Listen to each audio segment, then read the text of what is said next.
dalam ayat 12, Roma 12 ayat pertama. Saya tahu Bapak Ibu yang ada di sini semua pintar-pintar. Tetapi inilah Tuhan yang taruh kepada saya. Saya bangun 2 hari yang lalu, saya belum dapat firman Tuhan. Bangun pagi, peng, Tuhan langsung kasih ingat. Ya, sampaikan kamu ini kepada anak-anakku. Dan saya percaya anak-anak ini yang masih tetap bertahan. Ya, bertahan terus, ya. Kalau gereja ini salah, sudah habis. Ya, gereja ini salah, sudah habis. Habis sudah. Semua tidak bisa berbuat apa-apa. Hancur semua. Tapi karena masih begini, Tuhan melihat bagaimana iman kita. Tapi kita hidup tenang, damai, kita jalankan semua. Kita tidak pernah stres. Kita melihat Roma 12 ayatnya yang pertama. Persembahan yang benar. Ayat pertama, karena itu saudara-saudara, demi kemurahan Allah, aku menasihatkan kamu supaya kamu mempersembahkan tubuhmu sebagai persembahan yang hidup, yang kudus, dan yang berkenan kepada Allah. Itu adalah ibadahmu yang sejati. Nah, sampai di sini dulu. Rasul Paulus menuliskan kepada jemaat di Roma agar supaya jemaat yang ada di Roma ini, mari hidup ini jangan mempersembahkan di dalam dunia. Ya. Sebab dunia ini saat ini sedang digoncangkan. Hidup ini mari kita persembahkan kepada Tuhan. Ya, kita yang sudah ikut Tuhan, kita yang mengerti semuanya dan kita telah melihat keajaiban-keajaiban yang Tuhan sudah buat kepada kita. Marilah hidup ini kita persembahkan untuk Tuhan. Ya, jangan kita persembahkan untuk dunia. Tadi saya katakan berkat itu ada 2. Berkat daripada dunia dan berkat daripada Tuhan. Kalau orang berkat dari Tuhan, dia dapat. Ya, dia punya datang dengan satu kerendahan hati. Karena dia tahu kalau bukan Tuhan yang tolong sama dia tidak ada apa-apanya. Saudara Alfred senantiasa kalau dia khotbah, Tuhan saya ini tidak ada apa-apa Tuhan. Ya memang tidak ada apa-apa. Tetapi kalau Tuhan sudah tolong, ya sudah. Maka itu dikatakan Rasul Paulus bilang, ya persembahkanlah hidup ini kepada Tuhan. Jemaat-jemaat yang ada di Roma, persembahkan hidup ini kepada Tuhan. Persembahan apa? Persembahan yang benar. Dalam doa pagi hari Jumat, Saudara David menyampaikan Kain dan Habel. Kain dan Habel itu dia mempersembahkan, Kain mempersembahkan dari hasil taninya, tanaman-tanaman. Habel mempersembahkan hasil daripada dia menggembala domba-dombanya. Tapi kita melihat Kain mempersembahkan dengan terpaksa. Kain mempersembahkan dengan tidak benar. Padahal Tuhan bilang persembahkanlah semuanya dengan sukacita. Tetapi Kain ini mempersembahkan dengan tidak benar. Ada hati gerundel. Banyak orang melayani Tuhan, mempersembahkan persembahan dengan apa? Dengan tidak benar. Padahal Tuhan suruh kepada kita untuk mempersembahkan yang benar. Tapi kita melihat orang yang mempersembahkan dengan tidak benar. Ya, Tuhan tidak suka. Habel itu persembahkan dengan benar, dengan hati yang tulus. Seperti Bapak Ibu yang saat ini datang mempersembahkan hidupnya untuk melayani. Bapak Ibu datang di dalam ibadah ini mendengar firman Tuhan dengan hati yang sungguh-sungguh. Kita melihat Bapak Ibu dengan hati yang sungguh-sungguh. Persembahan pelayanan dengan sungguh-sungguh, tidak punya motivasi. Tuhan senang. Zaman-zaman sekarang berapa banyak orang mempersembahkan hidupnya melayani Tuhan dengan motivasi saya dapat apa. Ya sudah dapat. Dan satu saat kita ketemu dengan Tuhan, Tuhan saya sudah dapat Tuhan. Tuhan bilang saya sudah melayani engkau, kenapa saya tidak dapat? Tuhan bilang kan sudah dapat. Sekarang banyak orang melayani Tuhan, mereka dikontrak. Saya bayar kepada kamu sekian besar. Ya, kamu tidak boleh kemana-mana. Kamu duduk stay di sini. Itu seperti perusahaan. Sudah seperti ini sekarang. Tapi Tuhan ajarkan kepada kita.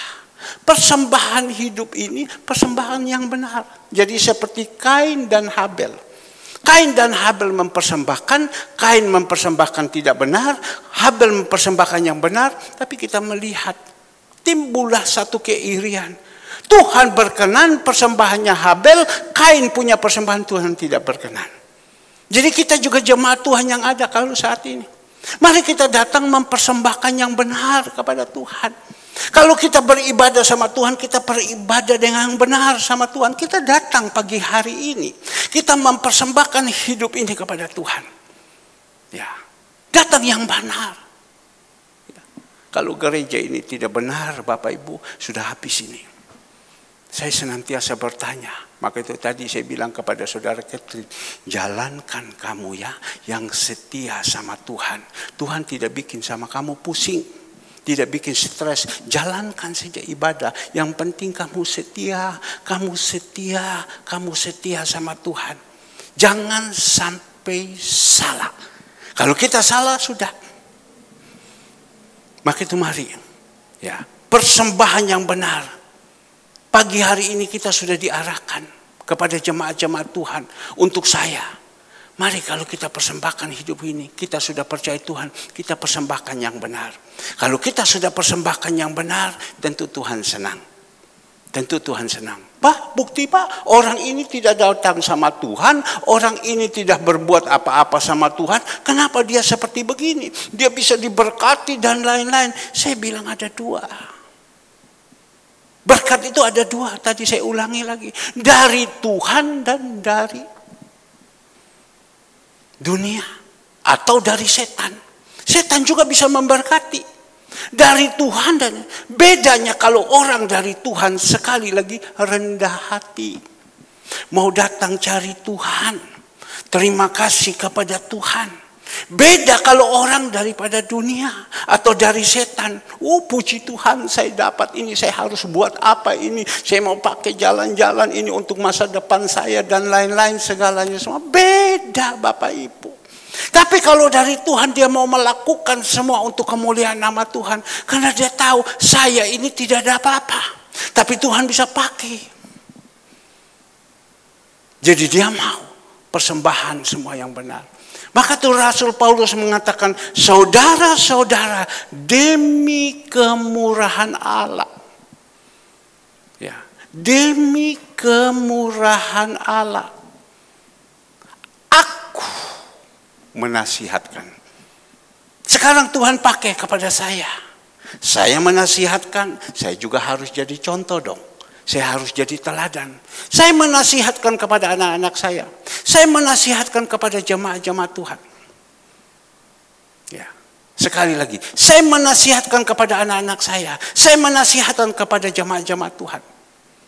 Bapak Ibu pada waktu susah dulu, waktu saya menasihati, Bapak Ibu mau dengar. Tapi kalau Bapak Ibu sudah senang, saya menasihati, mau dengar, ya dah mau. Itulah manusia. Tapi orang kalau dia masih pertahankan terus sampai akhir, dia mau menerima, menasihati. Saya menasihati, Hendrik langsung keluar. Ya Om, saya kencing. Ya dia masih kecil, sudah ada apa-apa. Menasihatkan. Allahku menasihatkan kamu. Supaya apa? Kamu mempersembahkan tubuhmu sebagai persembahan yang hidup. Jadi Rasul Paulus menasihati kepada jemaat. Seperti pagi hari ini yang Tuhan percayakan kepada saya domba-domba yang ada. Saya menasihatkan. Ayo jemaat Tuhan, persembahkan tubuhmu yang hidup. Ya. Ayo jemaat, persembahkan tubuhmu yang hidup. Saya berbicara, tetapi saya juga harus bisa melakukan dong. Jangan saya hanya keluar saja di atas, saya tidak bisa menjalankan. Percuma. Saya harus menasihatkan untuk diri saya juga. Saya juga harus menasihatkan kepada istri anak-anak saya yang ada. Maka itu saya bersyukur anak-anak saya mereka ini mau dengar. Mereka mau melakukan semua. Seperti tadi saya bilang, kalau si umpama anak-anak saya tidak mau ikut, tidak mau mendukung pelayanan, tidak jadi. Lihat Andre sendiri. Sudah pada usah pusing, aku nanti yang melayani. Ya. Kita himbau semua. Menasihatkan kepada anak-anak ini. Bersyukur kalau orang tua mau menasihatkan kepada anak-anak, anak-anak mau dengar. Ya. Bersyukur kalau gembala. Kalau di rumah Bapak mau menasihatkan kepada anak-anak, itu untuk urusan-urusan kehidupan mereka. Tetapi kalau di gereja, gembala menasihatkan untuk jiwa kita ini. Ya, untuk jiwa kita. Bersyukur kalau mau dengar. Tapi saat ini banyak sekali orang sudah tidak mau lagi. Banyak. Mereka lebih ingin kedagingan. Banyak sekali. Tapi di sini menasihatkan. Kita mempersembahkan hidup kita ini yang hidup. Yang hidup. Ada mati. Ya. Kita tahu kan, ada manusia yang hidup. Sekarang saya ini masih hidup. Masih bisa jalan, kuat, tenang, segalanya semua. Ada yang sudah mati. Barusan saudara kita, jemaat kita sudah dipanggil Tuhan. Sudah mati dia. Tidak tahu apa-apa sudah. Kalau sudah mati percuma, tidak tahu apa-apa. Ya, dia 3 hari yang ketiga, saya duduk, saya mimpi, itu bukan mimpi, itu juga sebagai satu penglihatan. Saya sedang doa, tiba-tiba sedang doa, saya lihat begini, seolah-olah saya ada di dalam gereja, tolong jangan tidur, seolah-olah ada di gereja. Dan di gereja Bapak Ibu, mungkin saya sampaikan kurang bagus firman, tapi dengar baik-baik. Ya Bapak Ibu lebih pintar dari saya, tapi dengar ini. Ya Bapak Ibu dari kecil saya sudah didik kepada Bapak Ibu. Ya sekarang kalau Bapak Ibu dorong kalau sudah pintar, dengar juga. Meskipun saya tidak pintar, dengar ini. Ya di sini Bapak Ibu yang dikasih Tuhan. Pada waktu saya dengar, saya lihat, kok Eksan di sebelah saya. Dia lihat sama saya, dia tertawa. Itu mungkin ada di sebelah lindung, dia biasa duduk di belakang. Ya. Dia lihat sama saya tertawa. Loh, saya kaget. Loh, ini Eksan kan sudah meninggal. Oh iya, dia datang pamit sama saya. Saya tanya kepada ibunya di rumah ada datang? Tidak ada sama sekali. Berarti dia datang pamit sama gembalanya. Oh, dia pamit sama gembalanya. Saya kalau pikir-pikir, Eksan itu waktu sudah meninggal baru saya tahu orang ini sebenarnya orang baik. Cuma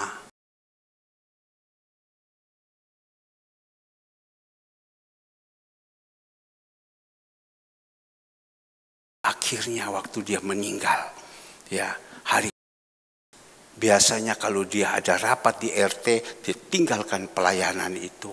Tapi hari itu Ibu Retno tanya, loh kok datang? Iya, pelayanan dulu sama Tuhan. Seperti 2 penjahat dengan Tuhan Yesus di kiri kanan itu. Tuhan yang satu cuek saja sama Tuhan. Yang satu Tuhan kau ingat. Kalau engkau sudah ada di sana jangan lupakan saya. Tuhan bilang saat itu juga. Dan dia di situ. Akhirnya. Dan kita melihat Tuhan panggil dia. Dia datang pamit dulu. Oh. Saya juga jadi takut. Saya turun, habis selesai saya turun, saya pergi di kamar mandi. Loh dia kan masih sudah meninggal. Timbul takut. Waktu takut itu Bapak Ibu, saya ngomong. Dalam nama Yesus. Tuhan lupakan, saya masuk kembali lagi, saya doa. Habis saya doa, saya tidur. Nah Bapak Ibu yang dikasih Tuhan. Ada yang mati, ada yang hidup. Tetapi Tuhan bilang kalau kita datang mempersembahkan kepada Tuhan, jangan yang mati. Mati percuma.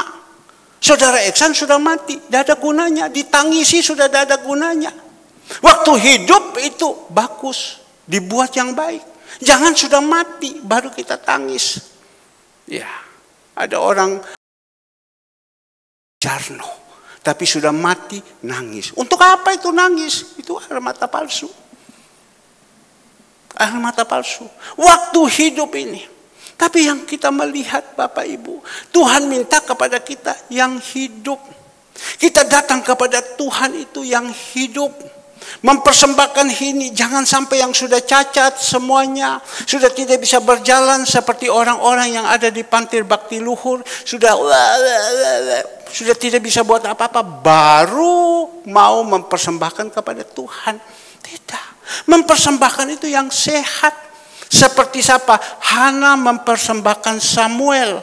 Dia bilang, Tuhan, kalau kau berikan kepada saya anak ini, saya akan mempersembahkan kepada engkau. Samuel pada waktu itu belum cukur rambut saja, dia udah mempersembahkan. Kalau macam saya persembahkan hidup saya, tunggu saya hancur dulu. Pada waktu saya enak, saya tidak mau. Tunggu saya hancur dulu. Tetapi Tuhan masih penuh kasih. Melalui ini ada pengalaman-pengalaman yang saya dapatkan. Persembahkan hidup ini.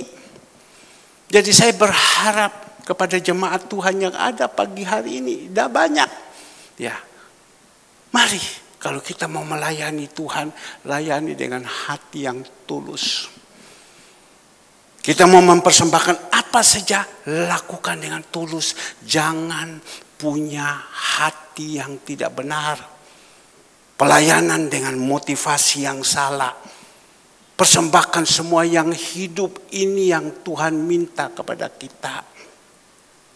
Ya, banyak orang sekarang kan putus asa. Aduh, gimana saya punya hidup ini? Bagaimana saya punya hidup ini? Layani saja. Ya, persembahkan hidup ini dengan yang benar. Jangan punya motivasi. Mohon maaf Bapak Ibu. Saya ditaruh sama Tuhan. Kamu lihat orang ini, dia punya motivasi.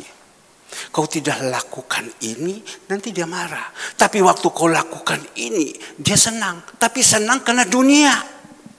Karena dia dapatkan dunia. Tapi kalau kau tidak kasih lagi, dia marah. Wah, saya bilang mati nih kalau macam begini. Karena apa? Rohaninya tidak bagus. Oh iya, saya pelajari, iya benar. Kita merasakan rohnya itu kan kita sudah bisa tahu. Karena apa? Selama ini dia mengikuti Tuhan, pertumbuhan rohaninya tidak bagus. Lebih baik orang dunia. Ibu Ciplu, bukan Cupli, Ibu Ciplu. Ya, dia kalau melayani di belakang hari Sabtu, apa yang dia katakan kepada saya? Pak, aku senang Pak kalau melayani Pak. Ini Pak, aku senang. Itu orang seberang. Aku senang Pak kalau melayani ini Pak. Jadi dia melayani dengan tulus. Dia tidak berpikir apa-apa. Tapi saya percaya, saya kalau sudah datang, saya lihat sama Bu Ciplu, saya bilang, Bu, karena Tuhan sudah pegang hati saya. Bu. Karena dia melayani dengan tujuan yang benar. Hari Sabtu Ibu Fung bilang kepada saya, Pak, mohon maaf Pak, aku tidak bisa melayani Pak. Saya mengerti. Dia harus kejar karena kehidupan ini. Saya mengerti. Ya sudah, saya bilang. Karena dia harus kejar. Tapi kalau dia punya iman sungguh-sungguh kepada Tuhan, dia percaya tidak, saya mau mendahulukan Tuhan. Dia punya iman, dia jalankan. Jadi kemarin saya tanya Bu Fung, bagaimana kamu? Oh Pak, nanti lagi Pak, tunggu bosnya gini. Tapi kalau kita punya iman betul-betul kepada Tuhan lain. Maka itu Bapak Ibu, persembahkan hidup ini sama Tuhan. Yang hidup, jangan yang mati. Jangan bercacat celah. Melayani Tuhan, melayani yang benar. Jangan cari motivasi. Jangan kita datang kepada Tuhan cari untuk makan minum. Percuma, tidak ada gunanya. Kita dapat makan minum, biasa saja. Habis itu habis. Tapi kalau kita dapat dari Tuhan, itu kan lain. Tadi saya tanya kepada Pak Togas Hirait, Pak, bagaimana nasi kuningnya kemarin? Karena persis anaknya Bu Cici namanya Ella. Dia ulang tahun, buat nasi kuning. Habis buat nasi kuning, buat ini. Saya langsung tiba-tiba saya bilang, ingat jangan lupa sama Opung. Jangan lupa kepada Ibu Ripa, kirim, kasih yang banyak. Ya, kasih yang banyak. Pak, kalau tunggu Hendrik lagi rapat di Hong Kong. Jadi tidak bisa tunggu pesawat pribadi turun. Langsung saya suruh kepada Yunus. Dia di dalam perut ikan, Yunus, bawa ke Patoga Sirait. Siapa Patoga Sirait? Dia bilang, opung. Oh, kalau opung dia sudah tahu. Kau bawa ini, opung, kasih yang banyak. Opung bagaimana? Makan, enak pak.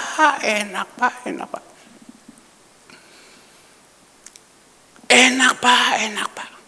Saya tanya kepada Ibu Ripa, bagaimana? Iya pak, saya sudah makan, enak pak. Jadi tolong, ya, orang-orang tua ini diperhatikan. Persembahkan ini hidup. Karena ini nasihat untuk kita. Tentu Rasul Paulus menasihati seperti ini. Tentu firman Tuhan menasihati seperti ini untuk ke depan kita. Jadi kalau kita mau melayani sama Tuhan, kita mau melakukan yang baik untuk Tuhan, mari yang hidup. Jangan dengan paksa. Jangan dengan menggerutu. Tahu kok. Tuhan Yesus itu dia tahu. Oh, dia lakukan ini menggerutu.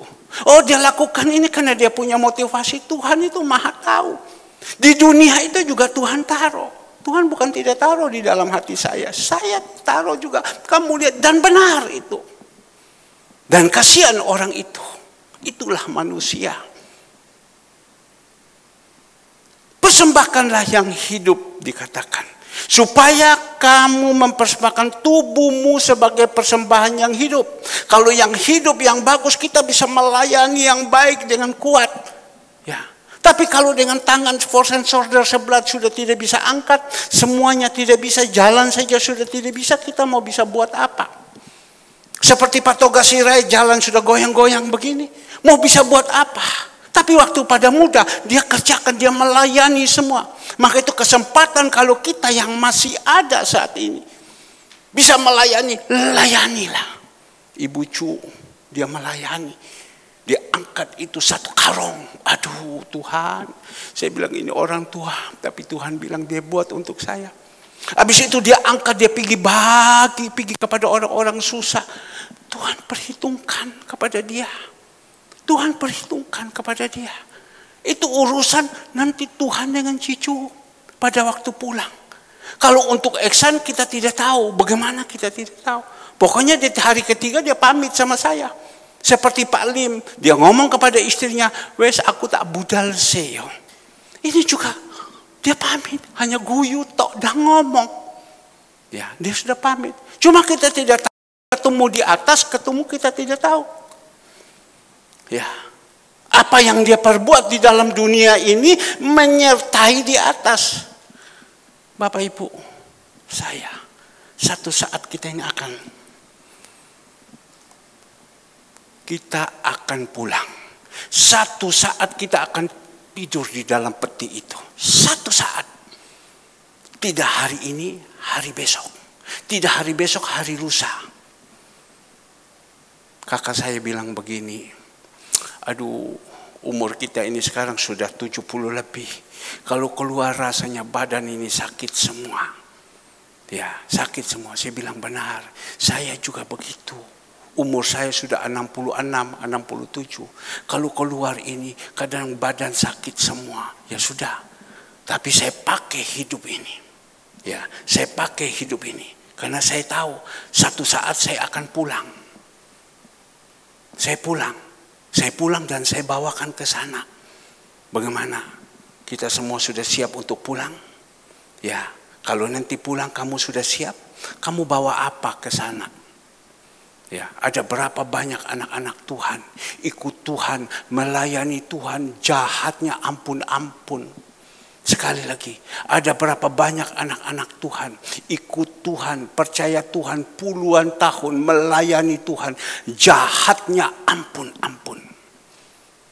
Ya, saya bilang dia di gereja ini buat apa saja. Dia melayani, dia lakukan, tapi jahatnya ampun-ampun. Dia dendam, dia musuh orang, segalanya semua. Ada anak-anak Tuhan seperti itu.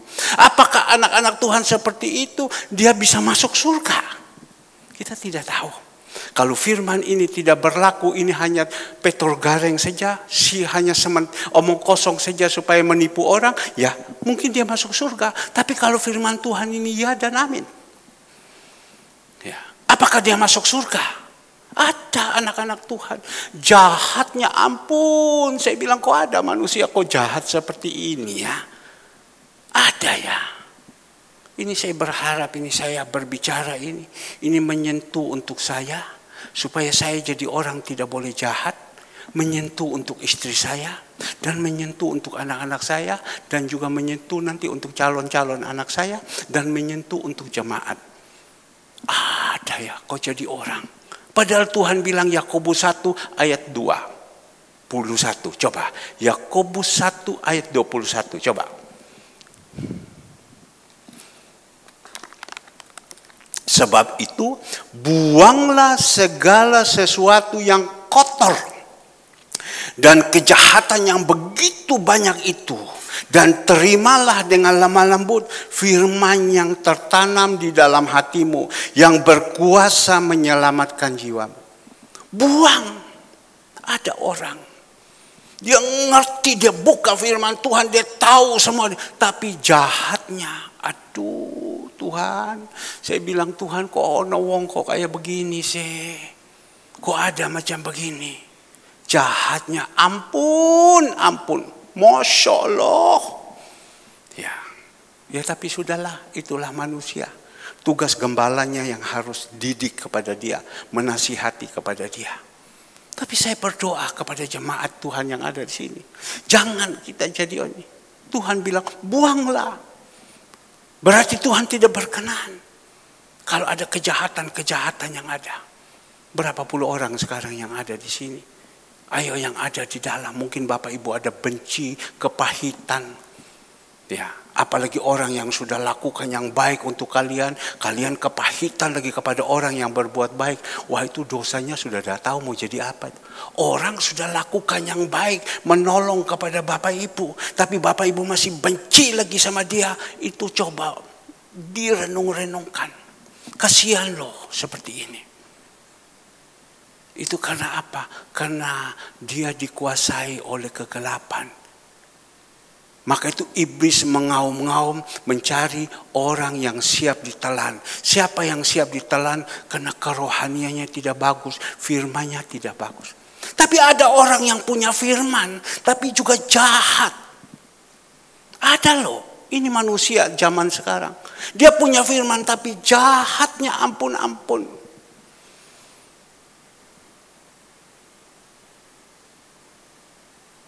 Saya berapa saat yang lalu saya datang ketemu, saya biasa-biasa saja.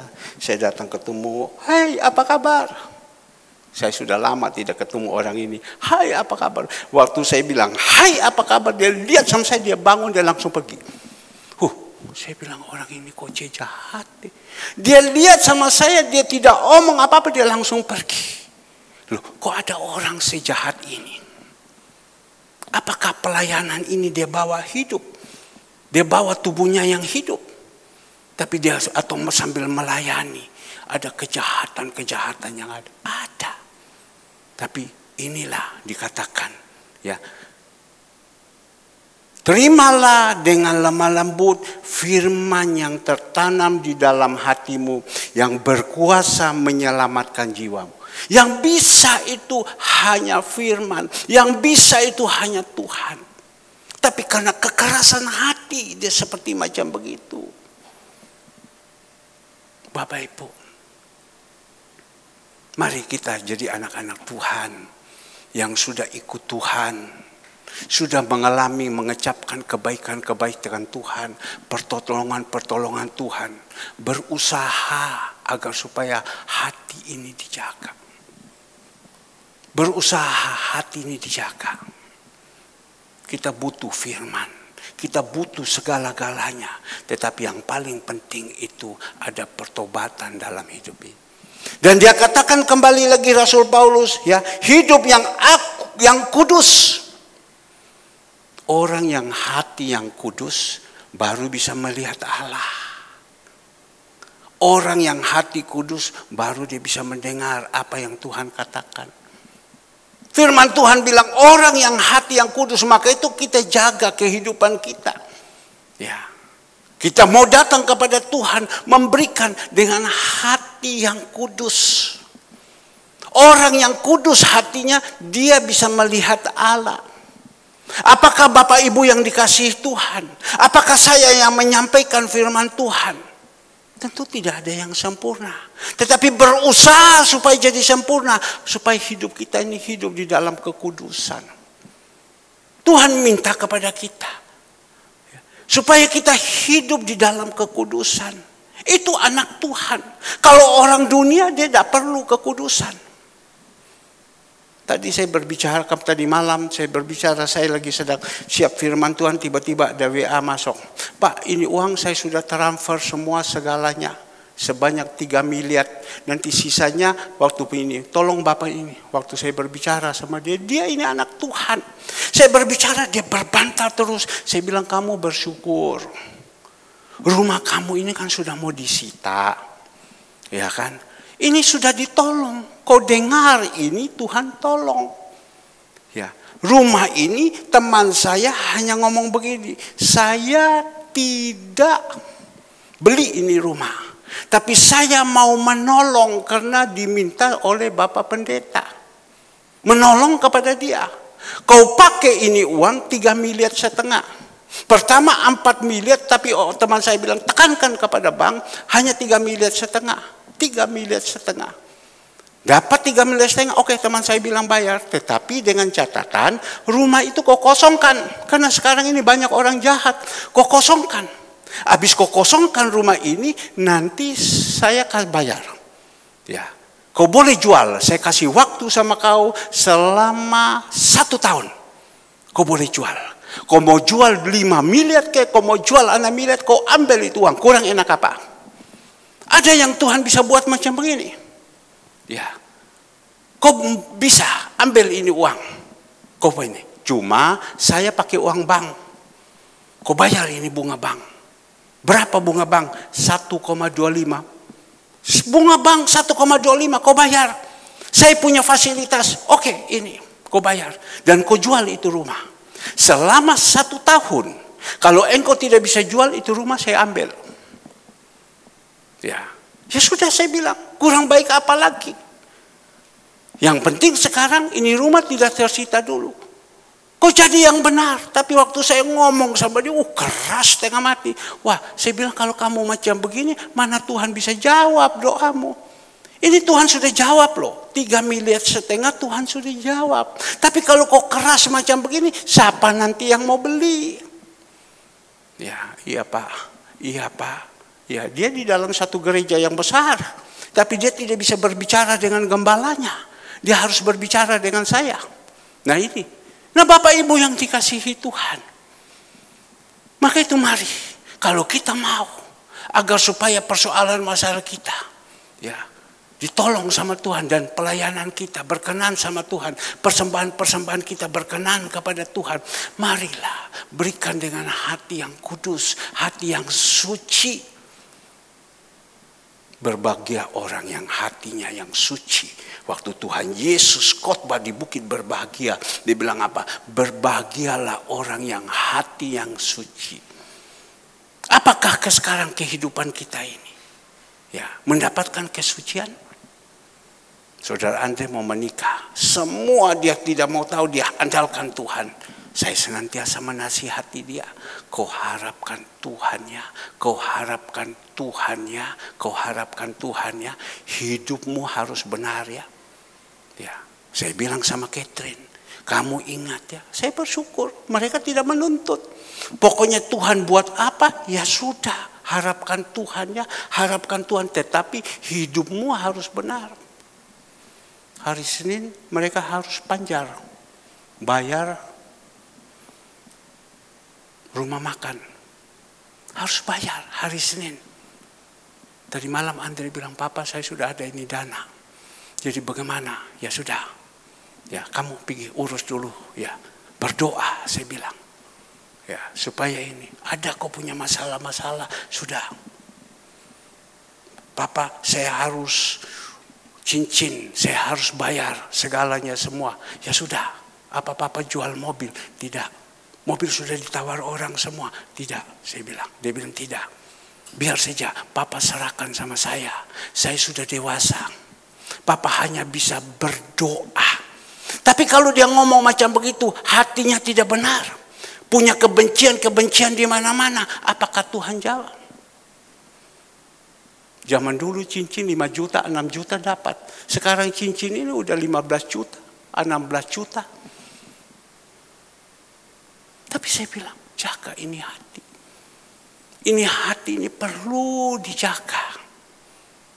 Papa tidak usah pikirkan. Ya, nanti saya jalan dengan iman. Dari malam diomong sama saya, ya. Baik, jalan saja dulu. Tapi kalau kau sudah tidak bisa, kau omong sama Papa. Ya sudah, Papa tidak usah stres. Nanti kalau Papa stres, nanti Papa sakit. Tidak, Papa serahkan sama saya. Saya sudah atur. Belum dia betulkan kamarnya, dia betulkan apa. Itu semua uang. Sudah Andre, jualan saja ini. Saya juga kan tidak mau anak-anak saya stres. Tidak Pak, ini kecil ini urusan Pak.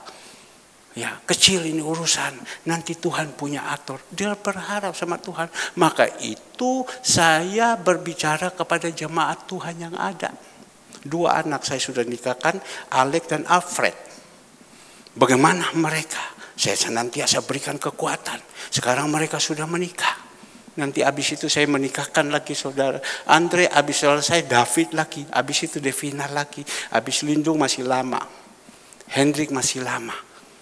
Ya, saya punya anak-anak, saya urus semua mereka, saya jaga mereka. Nah Bapak Ibu yang dikasih Tuhan, dikatakan yang kudus dan yang apalagi yang berkenan kepada Allah.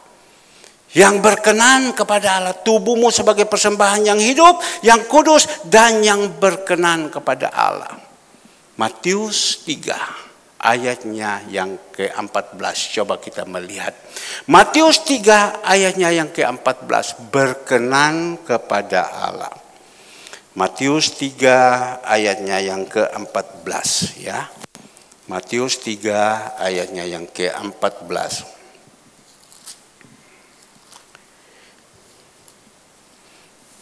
Semua sudah dapat Matius 3 ayatnya yang ke-14. Saya baca yang ke-13. Yesus dibaptis Yohanes. Maka datanglah Yesus dari Galilea ke Yordan kepada Yohanes untuk dibaptis olehnya. Tetapi Yohanes mencegah dia. Katanya, akulah yang perlu dibaptis olehmu dan engkaulah yang datang kepadaku. Lalu Yesus menjawab katanya kepadanya, biarlah hal ini terjadi karena demikian sepatutnya kita menggenapkan seluruh kehendak Allah. Dan Yohanes pun menurutinya. Sesudah dibaptis, Yesus segera keluar dari air dan pada waktu itu juga langit terbuka dan ia melihat Roh Allah seperti burung merpati turun ke atasnya. Lalu terdengarlah suara dari surga yang mengatakan, inilah anakku yang kukasihi, kepadanya lah aku berkenan. Nah, kita belajar dari Tuhan Yesus. Pada waktu itu Yohanes Pembaptis sedang baptis di Sungai Yordan. Saya udah baptis sama Pak Toga Soirait di Sungai Yordan. Ya, pada waktu sebelumnya saya omong sama dia, udah keras betul-betul. Namanya angkatan, gak bisa gini-gini. Sampai di batu diomongi lagi, keras terus. Tapi satu saat, sekeras apapun, Tuhan izinkan dia mau. Asal saya dibawa di Sungai Yordan. Sampai di Sungai Yordan. Itu air kotor, ya. Jangan pikir Sungai Yordan itu airnya bagus, kotor, ya.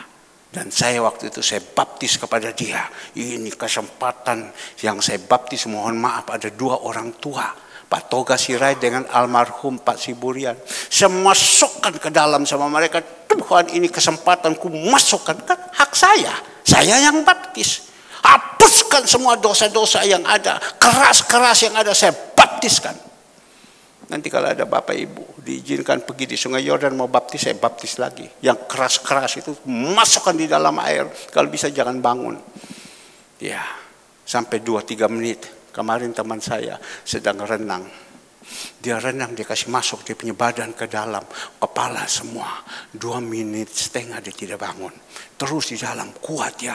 Saya bilang, saya bisa 5 menit, saya selam dari bawah. Masa Pak Herman, bisa saya 5 menit. Ya, saya waktu baptis di Sungai Yordan sama Pak Togas Sirait. Baptis dalam nama Yesus, dalam nama Yesus. Ini Andre sekarang sedang mengajar anak-anak yang sedang mau dibaptis. Saya sudah minta. Ada PT Rutan punya rumah yang ada di Darmo sana itu bisa dipakai. Barusan saya minta teman saya, dokter ini, rumah kamu itu ada kolam berenang, baptis. Silakan Om, mari Om. Cuma kamar mandi tidak ada. Kamar mandi orangnya kan bersih. Kamar mandi, saya bilang nanti habis baptis, pergi kau punya kamar mandi. Aduh Om, kamar mandi saya Om, saya main pel terus. Untuk Tuhan saya bilang, aduh Om, ya terserahlah. Karena dia baru habis sembuh dari penyakit, sakit stroke. Tapi kembali lagi Tuhan Yesus, pada waktu dia dibaptis, dia mau suruh datang, dia masuk di Galilea, di Yordan sana disuruh baptis. Yohanes Pembaptis bilang, Tuhan Yesus, aku dah layak untuk membaptis engkau yang harus baptis saya. Tapi dia bilang, lakukan ini. Untuk apa? Melakukan kehendak Bapa. Dia mau taat, kehendak Bapa suruh. Yohanes Pembaptis pergi, yang membaptis dia. Dan dia menjadi contoh, menjadi teladan. Dia bukan orang berdosa. Tapi dia bilang melakukan kehendak Bapa. Dan waktu dia dibaptis, disitulah waktu dia naik. Inilah anakku yang kukasihi, kepadanya lah aku berkenan. Kita yang kita penting, hidup kita ini berkenan. Seperti Tuhan Yesus, kalau mau berkenan, lakukan apa yang Tuhan perintahkan kepada kita. Lakukan apa yang Tuhan perintahkan kepada kita. Engkau lakukan ini, engkau lakukan ini. Tapi kalau Tuhan perintahkan kepada kita, dan kita jawab, mau, dah mau, dah mau. Jangan kita terlalu tuntut banyak sama Tuhan. Apa yang Tuhan suruh sama kita seperti Tuhan Yesus. Ayo kau pergi ke Yordan sana. Kamu nanti dibaptis. Kepada siapa? Yohanes Pembaptis. Lakukan. Melakukan kehendak Bapa. Dia jalankan. Dia mau taat. Ini yang paling penting. Bagaimana kita anak-anak Tuhan. Kalau dia omongi, dinasihat tidak mau. Apalagi kalau dia pintar. Segalanya semua. Aduh dia gini. Sudahlah kita jadi orang, tidak usah pintar-pintar. Biar Tuhan saja yang pintar dalam hidup kita. Kalau Tuhan yang pintar, kita mau dengar. Saya tadi pagi saya bangun. Bangun. Tiba-tiba saya ingat seseorang. Tapi orang ini saya sudah tidak berbicara lama. Karena dia punya kepahitan sama saya. Dia punya kepahitan. Aduh, Tuhan bilang kau harus bel dia. Kau harus bel dia. Dia punya masalah sekarang. Aduh Tuhan, bagaimana Tuhan? Saya harus bel sama dia. Dia punya masalah. Ya, tapi dia dengan saya tidak senang Tuhan. Dia punya kepahitan sama saya. Ya sudah, tapi Tuhan yang suruh, oke. Saya bel. Waktu saya bel, Bapak Ibu yang terima itu telepon siapa? Istrinya. Ha ho. Rasanya seperti omong tidak enak. Saya bilang, mana kau punya suami? Ya suami saya lagi mandi. Oh ya sudah, baik. Bagaimana keadaan kamu? Baik-baik. Maka itu berurusan dengan hamba Tuhan itu susah ya. Ya, baik-baik. Ya, baik-baik. Karena dia malu. Padahal dia punya masalah itu ada telur di ujung tanduk. Ya sudah, saya bilang. Nanti kalau dia selesai mandi, telepon saya. Orang ini sudah 1 tahun, 2 tahun tidak pernah bicara dengan saya.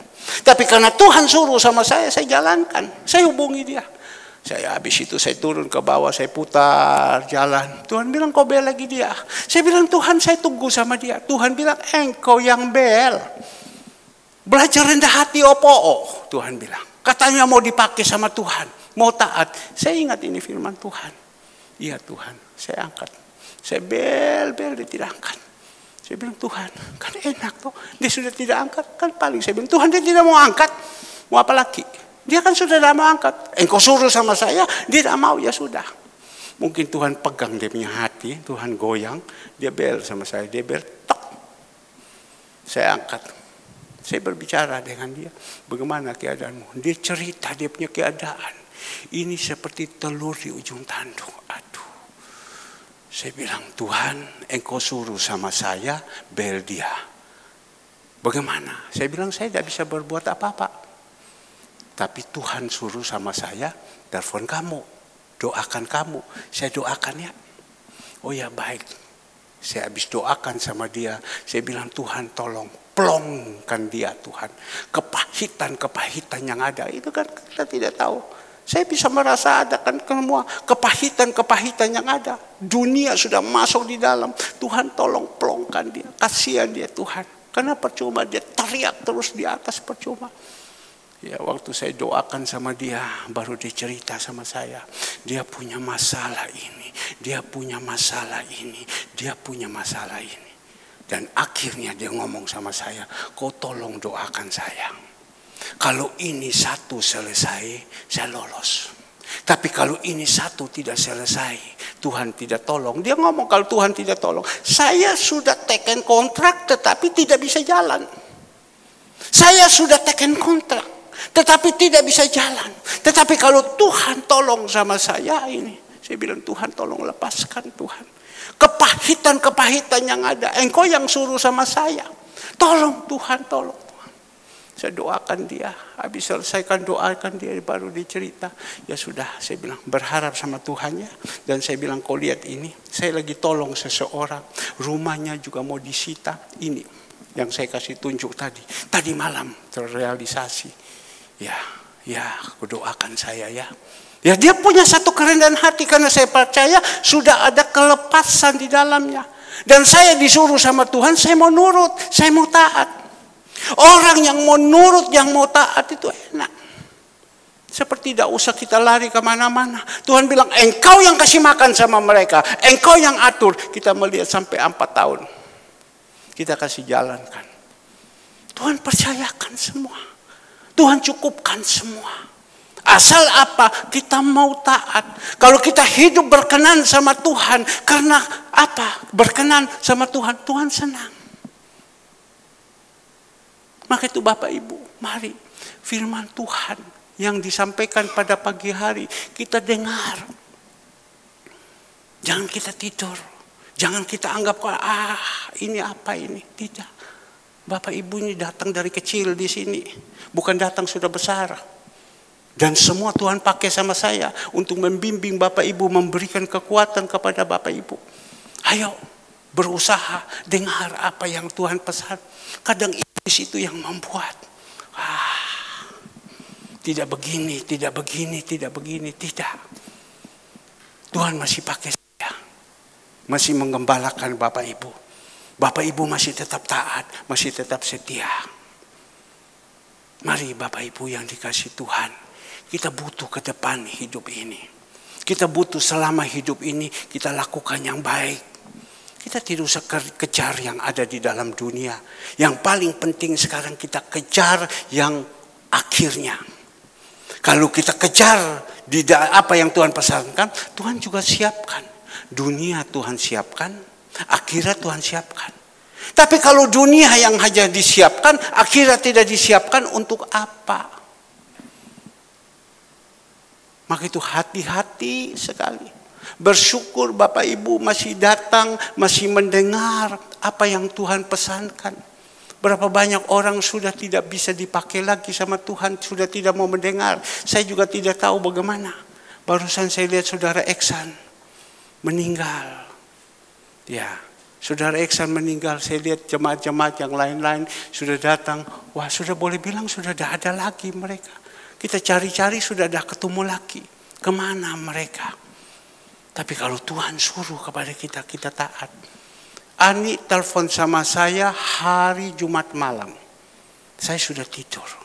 Tapi waktu saya bangun, saya lihat. Di situ waktu bilang Eksan meninggal, Tuhan suruh kepada saya. Suruh saudara Alek khotbah. Itu bukan saya. Saya kalau tidak disuruh, saya juga saya pikirkan bagaimana. Suruh saudara Alek khotbah. Dan besok pagi saya bilang, kamu khotbah. Baik om, kamu khotbah. Saya belajar taat. Apa yang Tuhan suruh. Seperti nanti sore Tuhan bilang, engkau suruh si A ini khotbah. Belajar taat, susah apapun, sesibuk apapun, kalau Tuhan suruh jalankan. Ya. Maka itu mari. Tuhan Yesus, inilah anakku yang kukasihi, kepadanya lah dia berkenan. Dan di situ roh Tuhan ada kepada dia. Kalau kita sudah berkenan, roh Tuhan itu ada kepada kita. Kalau roh Tuhan sudah ada kepada kita, kita mampu menghadapi tantangan. Tuhan Yesus pada waktu itu dia selesai, dia mulai masuk di padang gurun selama 40 hari, 40 malam. 40 hari, 40 malam. Ya, dia menghadapi tantangan begitu, dia kuat. Karena apa? Ada roh Tuhan dalam hidup ini. Maka itu Bapak Ibu, mari, simple sekali. Kita hanya usahakan, minta sama Tuhan agar supaya kita hidup ini berkenan. Bagaimana cara bisa berkenan?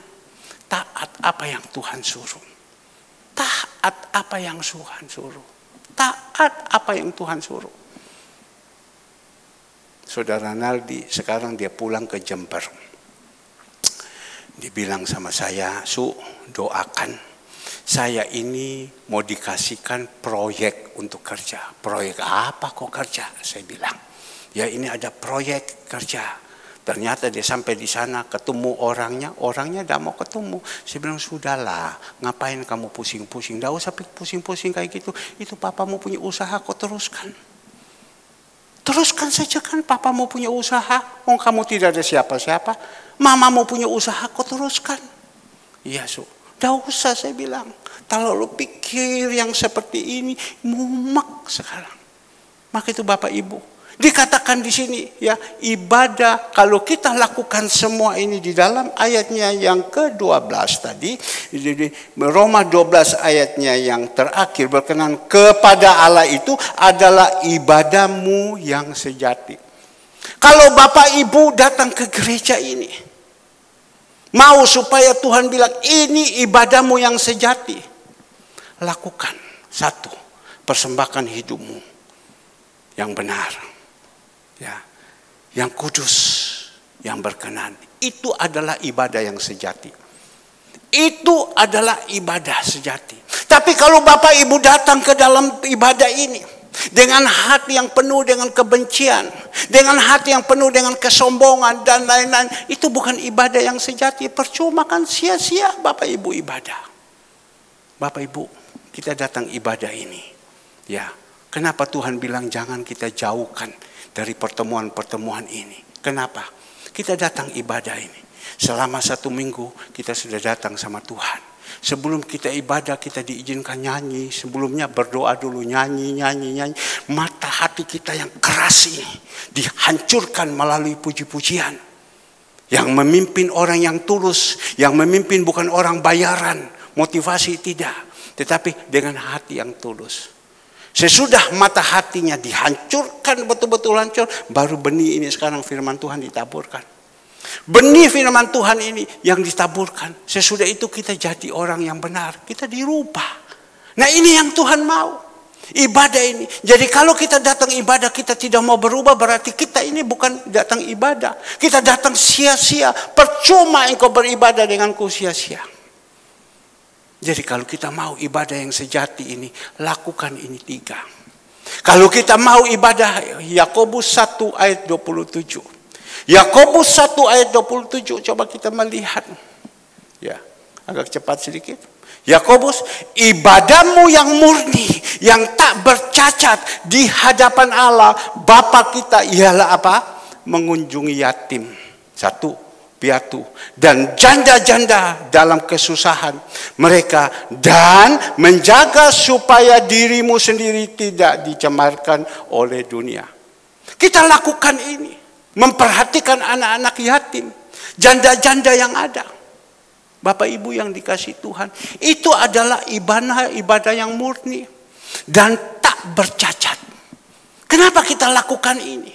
Mungkin Bapak Ibu melihat setiap minggu, bosan Pak. Ini kita lakukan kebenaran, ini ibadah yang benar. Kita datang mempersembahkan kepada Tuhan yang hidup. Kita mempersembahkan hidup kita ini yang suci, yang kudus. Kita mempersembahkan hidup kita yang berkenan. Itu ibadah juga yang sejati. Itu kan sudah 2 ayat. Itu adalah perintah. Kenapa kita lakukan ini? Kalau kita punya ibadah yang benar, sudahlah, kita tidak usah takut. Mana kita takut ini hidup? Mana kita takut? Mohon maaf Bapak Ibu. Gereja ini membutuhkan dana setiap minggu. Harus kasih makan sekian banyak orang. Dananya besar sekali. Ya, tetapi Tuhan bisa buat. Satu minggu itu kadang 20-25 juta Tuhan siapkan. Dari mana ini uang? Curi di mana? 20-25 juta. Tuhan siapkan. Dari mana? Kalau tidak berkenan sama Tuhan, preketek. Nah inilah yang saya mau bawakan kepada Bapak Ibu. Ya, kita lakukan ini semua. Tuhan bisa buat. Karena apa? Karena kita mau taat. Kau lakukan ini. Kau lakukan. Tuhan bisa siapkan sampai sekian rupa. Saya kalau berpikir, aduh Tuhan, bagaimana? Kalau datang uang 1 juta, datang uang 2 juta, pus, kayak angin. Ya, kayak angin. Kayak angin Bapak Ibu. Dia lewat saja macam begitu. Wus, kayak gitu saja. Tapi kita melihat. Kita ibadah kepada Tuhan yang benar. Tuhan buat kepada kita yang aneh-aneh. Yang penting jangan bersungut-sungut. Maka tadi waktu saya doakan kepada Cifung, Tuhan, orang ini Tuhan, kalau kau berkati dia, dia lain Tuhan. Tolong, itu menurut pandangan saya. Pikiran saya. Ya. Tapi pikiran Tuhan kan kita tidak tahu. Tuhan, tolong Tuhan. Dia sampai Tuhan, dia bukan mau melepaskan pekerjaan hari Sabtu. Dia sampai pergi, tinggalkan kerjaan ini, pelayanan ini, dia langsung buru. Kenapa? Untuk makan. Betul Bung ya? Untuk makan. Tuhan, ayo, kau berkati dia. Tapi kan Tuhan yang tahu. Dan selanjutnya kita melihat ayatnya yang kedua. Ayatnya yang kedua dia katakan sini, janganlah kamu menjadi serupa dengan dunia ini, tetapi berubahlah oleh pembaharuan budimu, sehingga kamu dapat membedakan mana kehendak Allah, apa yang baik, apa yang berkenan kepada Allah, dan yang sempurna. Tuhan minta kepada kita, jangan kamu menjadi serupa dengan dunia ini. Ya. Orang-orang dunia yang ada ini. Berapa banyak anak-anak Tuhan yang ada. Jangan kita menjadi serupa dengan mereka. Kita jalan bersama-sama dengan mereka. Jangan. Ini Tuhan yang ngomong. Bukan saya yang ngomong. Tuhan pesan kepada kita. Janganlah kamu menjadi serupa dengan dunia ini. Yang ada di dalam. Dunia ini sekarang ini jahat. Jangan orang-orang dunia yang ada, ya. Orang dunia, orang yang tidak mengenal Tuhan. Tapi sekarang banyak yang mengenal Tuhan juga, orang jadi orang dunia. Ya. Saya melihat ada beberapa pelayan Tuhan, singer dan lain-lain. Setiap hari orang ada di TikTok. Mereka masuk di TikTok, mereka goyang tangan gini, tangan begini. Muak, saya bilang, saya lihat ini. Saya tahu orang ini. Saya tegur kepada dia. Tiap hari mereka pakai celana pendek begini, kacamata, topi. Mereka mulai goyang, mereka mulai masukkan di dalam TikTok. Ini orang-orang semua saya kenal. Saya bilang, kamu ngapain kau melayani Tuhan? Kau singer, tetapi kau macam begini. Aduh minta maaf. Kau punya laki sedang kanker. Bukan kau menangisi sama Tuhan. Laki sedang kena kanker paru-paru. Dia sekarang sedang di TikTok. Goyang terus, goyang terus. Itu anak Tuhan. Tuhan dia bilang jangan serupa. Bapak Ibu. Jangan kita kumpul seperti ini. Ini saya hanya berbicara kepada Bapak Ibu. Berupa satu nasihat. Jangan kita kumpul dengan orang-orang seperti ini. Kumpul baik jadi baik. Kumpul jahat jadi jahat. Ingat, kalau kita kumpul baik, kita jadi baik. Kalau kita kumpul jahat, ya jadi jahat. Kita jadi jahat. Kalau kita sudah jadi jahat kan percuma. Padahal Tuhan bilang buang itu kejahatan. Jangan. Tuhan bilang kamu menjadi serupa dengan dunia ini. Tetapi berubahlah oleh pembaharuan budimu. Berubahlah. Sudahlah. Ya, berapa banyak anak-anak Tuhan. Hamba-hamba Tuhan. Berubahlah. Saya juga jadi hamba Tuhan. Saya berubahlah. Akhlak kita, attitude kita, sifat karakter kita berubahlah. Dengan apa? Dengan firman. Berubahlah. Saya tidak tahu Eksan ini sekarang di sana bagaimana dia sedang diadili. Saya tidak tahu Pak Yuliari di sana sedang adili bagaimana. Tetapi kita yang ada di sini berubahlah. Ya, sifat kita, akhlak kita, attitude kita yang jelek berubahlah. Sebab apa? 1 Petrus 3 ayat yang ke-15. 1 Petrus 3 ayatnya yang ke-15 kita melihat di sini. Tetapi kudus. 1 Petrus 3 ayatnya yang ke-15. Ya. 1 Petrus 3 ayatnya yang ke-15. Ya.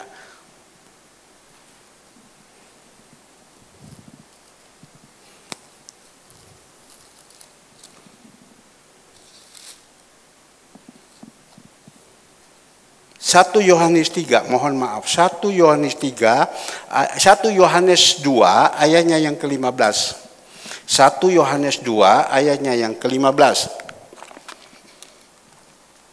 Janganlah kamu mengasihi dunia dan apa yang ada di dalamnya. Ini Tuhan pesan melalui Yohanes. Janganlah kamu mengasihi dunia dan apa yang ada di dalamnya. Jikalau orang mengasihi dunia, maka kasih itu akan Bapa tidak akan ada di dalamnya. Ya, orang itu. Sebab semuanya yang ada di dalam dunia, yaitu keinginan daging dan keinginan mata, serta keangkuhan hidup, bukankah berasal dari Bapa, melainkan dari dunia. Dan dunia ini sedang dilenyapkan dengan keinginan. Tetapi orang yang melakukan kehendak Allah tetap hidup selama-lamanya. Tuhan pesan kepada kita, jangan kita mengasihi dunia apa yang ada. Karena dunia saat ini sedang dilenyapkan. Bengkulu 6,3. Gempa, cuma tidak dimasukkan di TV, tidak terlalu banyak disiarkan. Rumah-rumah yang roboh itu sekian banyak. Dunia ini sedang digoncangkan. Seandainya kita ini dipikir sedang aman saja, tiba-tiba 6,3 datang seperti Bengkulu, bagaimana? Hancur itu rumah-rumah Bapak Ibu. Ya, jangan kita melihat sudah seperti itu, percuma. Saudara Eksan, dia meninggal, dia tidak bawa apa-apa. Tidak bawa apa-apa. Cuma salah Cinyo. Waktu saya pergi, saya sedang melihat sedikit-sedikit. Wah, itu sepatu-sepatu. Coba Cinyo datang kasih bawa di sini.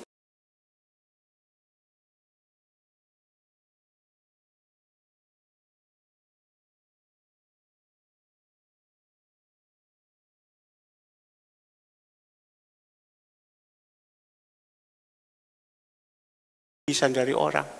Apa ini Pak? Baju Pak. Bagus Pak ini. Ya, bagus ini baju katanya. Masih bagus Pak. Sepatu dibakar ya. Arloji dibakar. Aduh.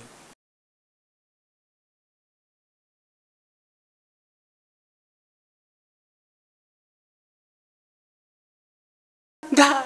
Kita mengasihi dunia ini, pulang kita tidak bawa apa-apa. Banyak saya lihat itu di dalam situ dibakar semua ya.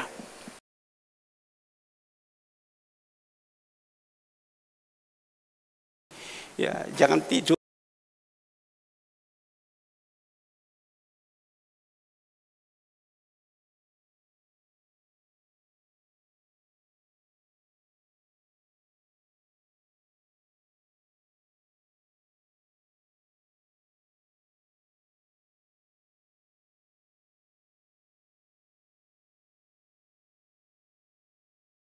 Gunanya.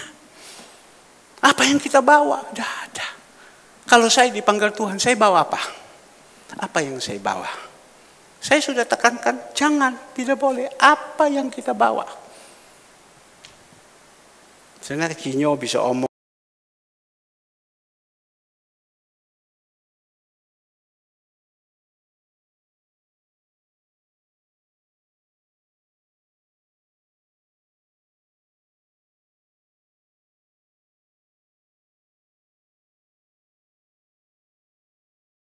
Bahkan kita punya ijazah yang ada doktor, S1, S2, S lilin.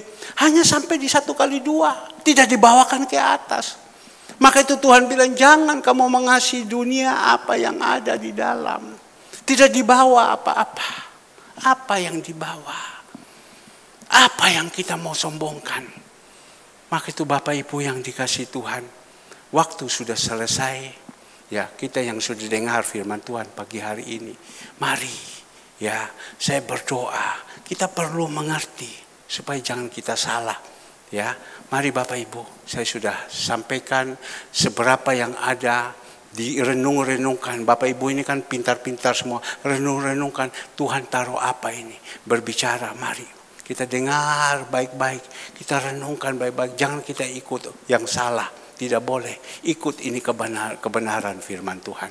Tuhan Yesus memberkati. Ya, saya minta pemusik, mari kita akhiri di dalam ibadah. Sore nanti kita akan masuk di dalam ibadah yang kedua. Ayo, saya serahkan semua jemaat Tuhan. Mari kita datang, kita cari Dia. Ya, Tuhan Yesus setia, Tuhan Yesus setia. Dunia ini tidak usah kita terlalu kejar. Apa yang kita mau kejar, apa yang kita mau cari, tidak ada yang dicari. Mati juga tidak dibawa, ya, tidak dibawa. Apa? Kadang kita pertaruhkan semua dengan cara yang salah. Tuhan Yesus setia. Ya, ingat hari Selasa dari Panti Jompo Surya minta supaya dorang minta rawon, tolong ya dikasihkan kepada mereka ya, buat yang enak ya. Jadi hari Selasa dibuatkan rawon yang enak, kasih mereka. Tuhan Yesus setia. Haleluya. Ivon bawa barang apa kalau pulang? Apa yang dibawa? Wih, emasnya ini. Haleluya. Tuhan Yesus setia. Haleluya. Kamu bawa apa? Tuhan Yesus setia. Dia sahabat kita.